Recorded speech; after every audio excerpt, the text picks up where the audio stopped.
Alright, mga boss, mga ma'am, mga sir, magandang araw po sa inyo. Dito pa rin ako sa Palawig. Ay hindi, ano na pala to? San Agustin, Iba, Zambales. Ano po? May binibentang property dito. Residential lot. Maganda presyo. Maganda location. At basta maganda siya. Okay? Ito po ang National Highway going to Palawig. And this is going to Iba. Okay? About 10 minutes, nandun na kayo sa town center ng Iba, Zambales. Ito yung kalsada papunta doon sa property. So about 50 meters or 60 meters, andun na po kayo doon sa lote. Katabi niya itong Seventh-day Adventist. Or tama ba ako? Hindi. Church of Christ of the Latter-day Saints. Yan ang katabi niya. So, puntahan natin yung lote, no? Itong kalsada po na to, pag dinire-diretso na to, lalabas naman po kayo doon sa isang national highway din. Dalawa po kasi ang national highway leading to Palawig. Isa doon, yung bypass, at isa ito, yung dinadaanan ng Victory Liner. Diyan po dumadaan yung Victory Liner eh. Okay? Mas marami po kasing residential area dito. Makikita natin yan mamaya sa drone shots natin. But anyway, ito po yung property starting from here hanggang dun po sa poste. Meron po kasing right of way dito na declared na po yung right of way na yan. So, technically, ang property po ay corner lot. Di ba? Papusak doon tsaka ito. Tapat po siya ng Barangay Road. Sabi ko nga, yan po ay palabas po doon sa kabilang National Highway. Okay? Now, ang property po, may mga tanim na mangga.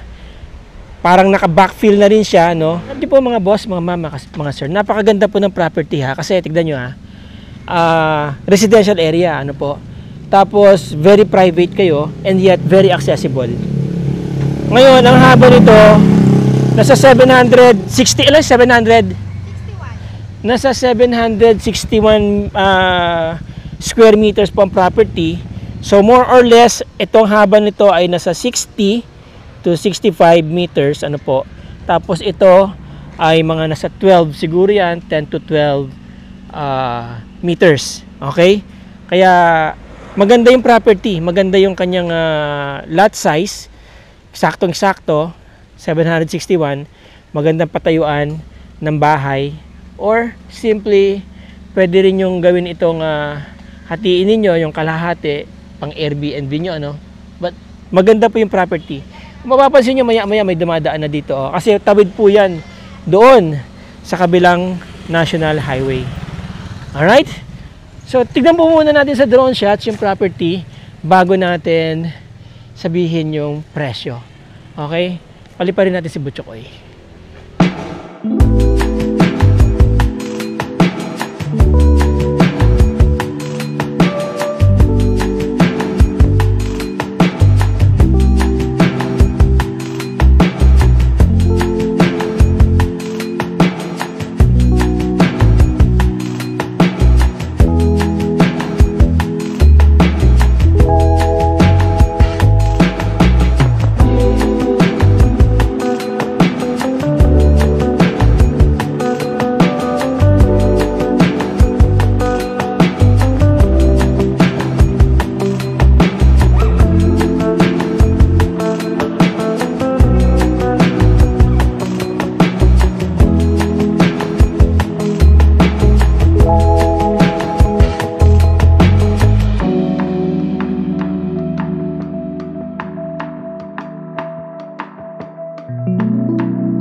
Okay, kung napansin niyo po dun sa drone shots, nakapaligid po sa kanya mga palaisdaan po, at saka may ilog. Pa-drain yan, papunta yan dun sa dagat. Okay? Pero ito pong lugar na to, actually mataas po ito, nasa 15 meters above sea level po ito. Itong area na kinatatayuan ko ngayon. Kung mapapansin nyo, ito pong approach pababa doon. Mataas na po itong kalsada doon sa mga fish pond. Tapos itong property, mas mataas pa ngayon dito sa elevated na road. Yan. Alright? So, konti na lang ang ilalagay nyo rito kung gusto nyo pang pataasan ito. Tapos may libre na rin kayong bakod dito, yung bakod ng Latter-day Saints. Ano po?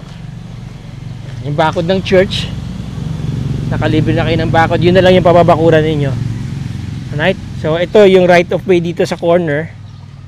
Ano, private road right of way papunta dito sa mga kabahayan dyan. So, ito po yung harap ng property. Ay, yung side. Yan, pag ganun. So, kung halimbawang tatambakan nyo to, konti na lang yung pang backfill na kailangan ninyo. Pwede nyo ipantay na dito. Okay? Yan, may mga puno ng mangga, may kapok. May nyog. Pero I guess syempre kapag ka nag-build kayo rito ng inyong house, obligadong tanggalin yung ibang mangga. Alright? So there you go mga boss, mga ma'am, mga sir. Just for the recap, ang property po ay nasa 761 square meters. Yep. Selling for 2 million. Itong property na po ito. Clean title po itong property. So, secured ng clean title ng inyong investment. Ang bentahan po dito sa area na to, nasa somewhere around 3,000 na po per square meter.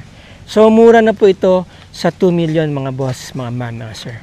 Prime location. This is considered a prime spot for residential area. Alright? Again, of course, sa mga gustong mag-schedule ng inyong visitation, ocular visit, trippings dito sa area na to, mga interested po dyan, yan ang aking contact details. Ano po, pwede nyo rin akong i-PM sa messenger. Nandyan po ang aking Facebook link dyan po sa may description sa video na to. Doon nyo po ako i-message. Ano po, yung page po kasi na Butchables TV, automated reply ang sasagot sa inyo doon. Kaya mas personalized po yung aking link dito sa description ng video. Alright, again mga boss, mga ma'am, mga sir, maraming salamat sa inyo. Till the next video. Ciao.